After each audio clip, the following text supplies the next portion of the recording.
Today, I've decided to answer a question that nobody has had. Can you beat Devil May Cry 5 without dodging? To be clear, when I say dodging, what I mean is using invincibility frames. Tons of moves have them, including side rolling, jumping, and a whole host of attacks on each character. For this run, I can't use anything that has iframes attached to it, except for V's Nightmare Summon, because it's the only way to unlock the other 2/3 of his kit. But the main idea is that if I'm gonna get hit, the only way I'm allowed to avoid the damage is purely by positioning, such as going behind the attack, getting myself in the air and staying above the attack, or performing a sequence of moves to throw off the enemy's tracking. As always, I'm playing on Dante Must Die, the hardest difficulty in the game. We start off with Nero, who has a couple of iframe options we're going to be avoiding: side roll / table hopper, jumping, devil trigger explosion, shuffle, and manually exploding devil breakers. As far as DTE goes, Nero has a way of circumventing the iframe-filled blast, so I can still enter his devil trigger without any problem. And while I can't jump off the ground, I can use a launching attack to get myself in the air. From there, neither air hike nor enemy step have invulnerability attached to them, so they're free game. The first fight against an Empusa Queen, one of the deadliest basic enemies, demonstrated another way that I could avoid damage: parrying. If the enemy could be deflected,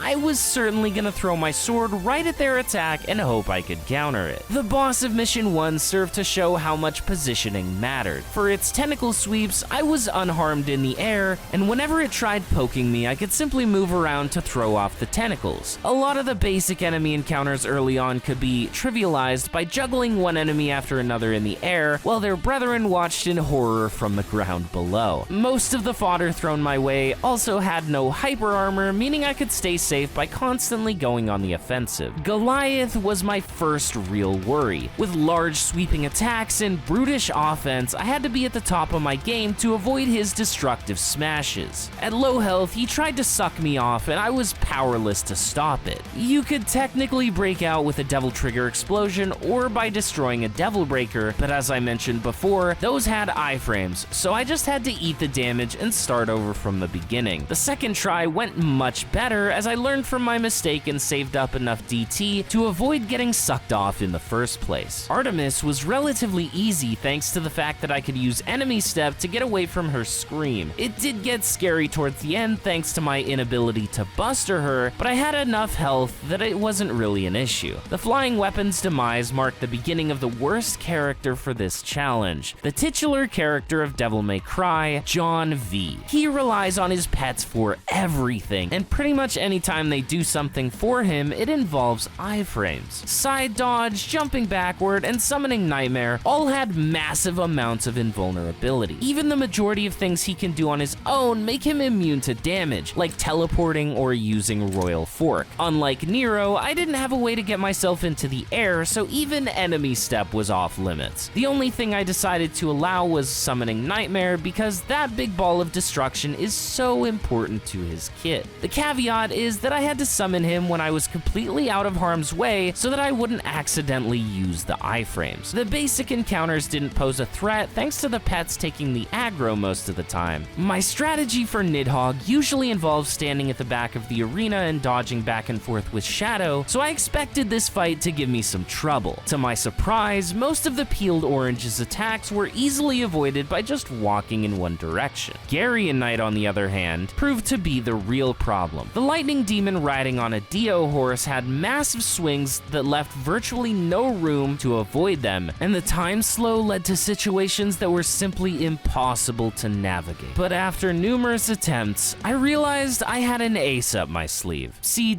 dying has the most iframes out of anything in the game, so naturally we had to revive because dying is illegal in the run. Realistically, after throwing my face at this boss over and over, I felt like it just wasn't feasible to clear given the restrictions set before us. V lacked almost his entire kit, and if the boss randomly decided to attack me instead of my pets, it was pretty much a reset right there on the spot. So I got as far as I could, and when I bit the dust, I threw a few red orbs at my problem and it disappeared. Then I touched Gilgamesh's squishy brain and he fell over. Mission 7 didn't have a boss at the end, but it did have a Proto-Angelo I needed to execute as soon as possible. The process prospect of dancing around a devil-triggered proto didn't sound like a good time to me. In Mission 8, I still managed to skip several encounters, and by blitzing Urizen's crystal, I made it to Phase 2 before suffering a lethal blow. We quickly scuttled our way to Dante's resting place, and with no boss to stop V, I soared right on to Mission 10. Dante, the legendary Devil Hunter. With over 100 moves in his arsenal, he has tons of abilities with iframes. Just so that I'm not stuck listing dozens of moves that are banned, essentially, I can't use Trickster or Royal Guard, along with a handful of moves for each weapon. Sin Devil Trigger is also invincible on transformation, even the Quad S version as far as I'm aware, so that transformation is completely off the table as well. Even under the restrictions of the challenge, I still had more at my disposal than any other character. I even got to incorporate a somewhat new technique that I've never been able to use in a challenge run before, by equipping both Kalina Ans separately and unequipping the one skill they have. You can rapid fire them by quickly swapping between the weapons. It was hilariously effective against the first few encounters, and then I swapped off those guns for a more traditional approach to the rest of the level. Balrog's punches have the ability to stun enemies after consecutive hits, so I used that to neutralize a lot of the big threats like the Judecca and Fury. When it came to dealing with the Proto-Angelo, I got rid of all of his friends and then slowly chipped away at him with my shotgun. By shooting around his guard, he'll attempt to block in that direction, but you're already behind him, firing off another round of pellets into his backside. However, there was one Angelo with a much more stalwart guard, and that was Cavalier. I already knew this battle was gonna require me to utilize everything I possibly could, and it didn't disappoint. Cavalier is one of the few bosses you can parry, so I used my own attacks to counter theirs. Whenever I had an opening, I tried to sneak in some real impacts for massive damage, and the quicker I could get to the boss after a teleport, the more I could press the advantage. His ranged attacks were easy to navigate around, and some of his sword swings could be avoided by walking behind him if I didn't feel up to parrying. The most dangerous situations arose whenever he would teleport away and then close the distance with a teleporting flurry of attacks. The first two swings were mostly horizontal, with the finisher being a large vertical slam. If not for the final hit, I could easily avoid the slashes by using a launcher to get myself above them. But with the last swing to contend with, I had to come up with something unorthodox. Enter the aerial side dodge. Unlike its grounded counterpart, it has no iframes and can be performed in place of an air high. It's an extremely underutilized tool, but seeing as verticality wasn't my issue here, it seemed like the perfect alternative. Lo and behold, by getting myself in the air and stalling with a few attacks, I was able to time an aerial dodge to position myself out of harm's way from the third hit of Cavalier's killer combo. Seeing as this was the boss's favorite move at low health, having this consistent strategy to dodge it was essential. Mission 12 has a handful of skips that were still pretty easy, even without access to my initial jump, and then Urizen got eaten by Cavalier's back wheel. Within a blink, I found myself staring down V's final mission, and this one was certainly a doozy. It's a boss rush where you have to select which pets to free first. I chose Goliath as my first battle, and I picked Shadow as my champion. After several failed attempts, I started to notice that Goliath would stay aggroed to Shadow even after the Panther had been knocked out. If the big demon started one of his sluggish combo strings, he'd finish it regardless of Shadow's current state. I used that knowledge to weave in and quickly revive my minion when the fiery fiend was in recovery from his slam. Between that and using Devil Trigger to empower Shadow and ensure my skewers went off, I made it out of the first encounter with a solid amount of health remaining. For my next battle, I added Nightmare back to my arsenal and took on Cavalier Angelo. Shadow can typically go toe-to-toe with the Lightning Knight by himself, but just in case he went down, I could summon Nightmare to instantly revive him. Using this tactic, I literally never gained aggro and made it through that fight untouched. I had my full suite of vassals to control for the Artemis encounter, and my strategy here was simple. Try and stay as close to the flying weapon as possible because there was no other way I could dodge its projectiles. I took a few hits, but eventually one stagger cascaded into me being able to delete the rest of its health bar, and we were done with the mission. Malphus was a pushover like always, and then I got to play as Dante all the way home. When he said he was gonna take the puppy happy for a walk, he really wasn't kidding. I tried finding interesting ways to avoid Cerberus's attacks, but nothing really worked. What did work though was just running away and throwing ethereal swords at the big mutt. He couldn't ever catch up to me, and it was actually stupid effective for avoiding every single one of his elemental phases. It was slow, but it got the job done. I was then immediately thrust into a much more interesting fight against Urizen 3. My approach to this battle was to blitz through phase 1 and then use phase 2 to recover my health and DT. By shooting the purple spikes that he summons, I could replenish my demon juice, and just running around him was enough to dodge all of his magic. If he ever sent a fireball my way, I would enter DT and stinger it back in his face.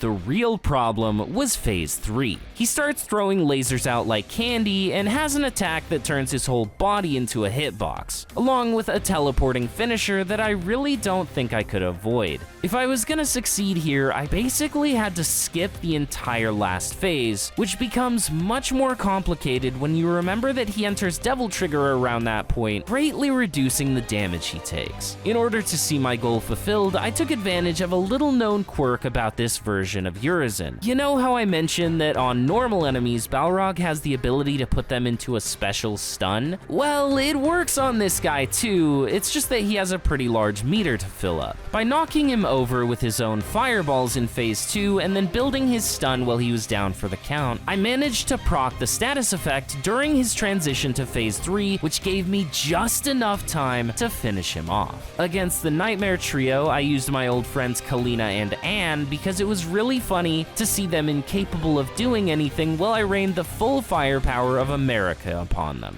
The dual rocket launchers served as a nice damage source against Virgil as well, but he's limited on how much punishment he can take at any one time. Thankfully, all of Virgil's attacks can be avoided by briskly walking in a certain direction, and round trips supplemented my damage while the Blue Brother was whiffing his fancy offense. I kinda also found an infinite loop to keep Virgil in Devil Trigger forever. The first time he transforms, he has to do his big dive bomb attack before he can leave the demonic form. But as it turns out, there's one attack he will always do before queuing up that dive bomb. It consists of 3 Helm Breakers and then a Rapid Slash. If you manage to make him flinch in the air before landing from said Rapid Slash, he will never go into the dive bomb. His script will just keep looping other attacks until he tries to do another triple Helm Breaker Rapid Slash combo. Realistically, he was healing up a majority of the damage I was doing to him, so I don't think this loop was benefiting me at all, but it was really amusing nonetheless. My biggest threat in this fight was the doppelganger, because when that little guy came out, Virgil's movements became way less predictable. So as long as I took it out the second it spawned, the rest of the fight was practically clinical. And realistically, the final Virgil battle with Nero was the victory lap. The doppelganger was easily dispatched, and Virgil himself folded at the slightest inconvenience. So, can you beat Devil May Cry 5 without relying on iframes? Absolutely. I truly believe the one place I fumbled, Garrian Knight, could be overcome with a lucky battle where he somehow decides not to aggro onto you and pretty much always misses your pets with his attack. But honestly, that fight was kinda insufferable. But really, the rest of the run was genuinely a blast. I had so much fun learning how to avoid all the enemies and bosses in new and unique ways. If you enjoyed the video, I urge you to subscribe or become a channel member. It helps me out so much. Either way, thank you all so much for watching, and I'll catch you in the next one. Sayonara.